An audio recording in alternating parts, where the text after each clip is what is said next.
अगर उनको रोजगार दोगे तो कोई नशा नहीं करेगा। और रोजगार देने के लिए हमने क्या पॉलिसी बना रखी है? कोई युवाओं की अगर मैं बात करूं, युवाओं के रोजगार की बात करूं, तो पूरे देश में लगभग 8 से 9% तक बेरोजगारी है। वहीं हमारे राजस्थान में वो बेरोजगारी दर 27%। सभापति महोदय, अभी युवाओं की बात चल रही थी, खेलों की बात चल रही थी। राजस्थान जो भौगोलिक रूप से सबसे बड़ा राज्य है,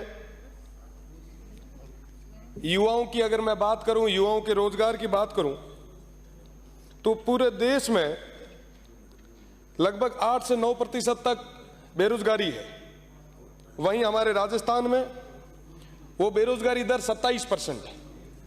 सबसे ज्यादा अगर कहीं बेरोजगार आज के समय में कहीं है तो वो हमारे राजस्थान में। थोड़े समय पहले मेरे साथी विधायक साहब कह रहे थे कि साहब जो युवा है नशे की ओर जा रहे हैं, नशा कर रहे हैं, चिट्टा फैल रहा है, इसमें का पता नहीं क्या क्या नशों के नाम ले रहे थे। साहब उनको रोजगार तो दो। सुबह हम लोग यहां पे 9 बजे आके बैठते हैं, रात को 9 बजे तक निकलते हैं। साहब नशा तो दूर, खाने का ही पता नहीं चलता। आप अगर उनको रोजगार दोगे तो कोई नशा नहीं करेगा। और रोजगार देने के लिए हमने क्या पॉलिसी बना रखी है? कोई यूथ पॉलिसी है क्या? आपने अभी कहा कि साहब हम 4 लाख युवाओं को रोजगार देंगे।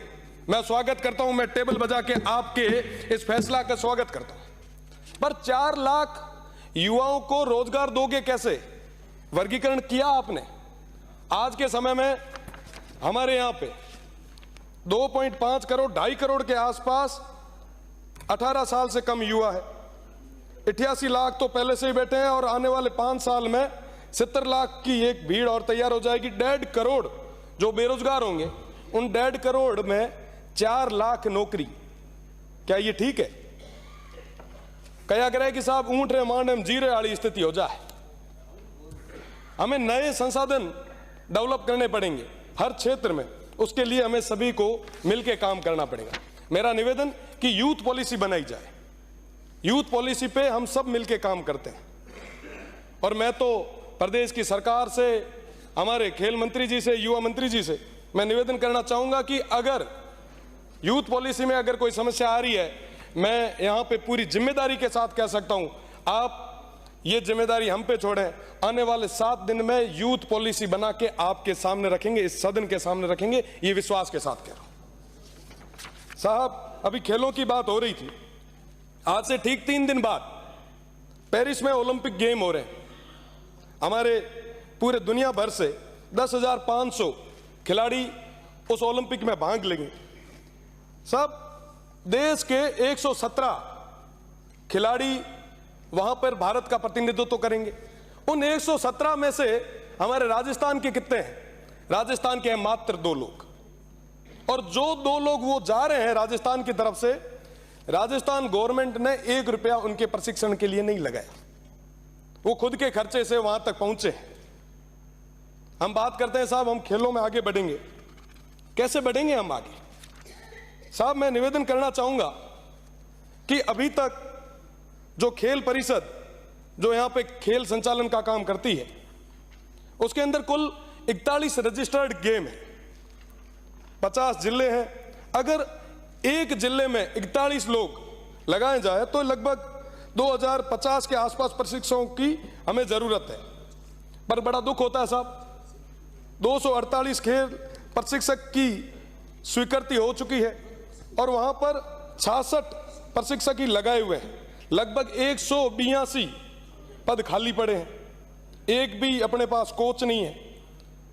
बहुत गंभीर स्थिति है खेलों की। मैं निवेदन करना चाहूंगा हमारे रजत विजेता कर्नल राज्यवर्धन सिंह जी साहब से, जो कि खेल मंत्री है। साहब बिना द्रोणाचार्य के अर्जुन तैयार नहीं हो सकते। मैं आज इस मौके पे सादुल स्पोर्ट्स की भी बात करूंगा। सादुल स्पोर्ट्स जो एकमात्र आवासीय स्पोर्ट्स सेंटर है, आज वहां पर स्थितियां बद से बदतर होती जा रही है। मेरा निवेदन है आपसे कि उन बच्चों की ओर भी आप ध्यान दें, उन खिलाड़ियों की ओर भी ध्यान दें।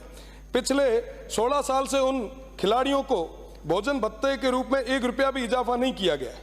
16 साल में महंगाई तो बढ़ गई, पर आज भी उनका भोजन भत्ता वो वैसा का वैसा है। आप देखेंगे कि साहब 50 डिग्री टेम्परेचर में भी वो खिलाड़ी, वो हमारे छोटे भाई जो आने वाले समय में राजस्थान का, भारत का नाम रोशन करेंगे, वो एक पंखे के नीचे बैठे हैं। हम तो बड़े बड़े एशियों में बैठे हैं साहब, पर उन खिलाड़ियों की बात कौन करेगा? वो बीकानेर जिला है। खेल मंत्री जी, वो आपका खुद का जिला है। मेरा निवेदन रहेगा कि उस सादुल स्पोर्ट्स की तरफ आप विशेष ध्यान दें। साथ ही साथ मेरा निवेदन कि तमाम युवाओं के रोजगार के लिए आप नए संसाधन लाएं। मुझे समय दिया।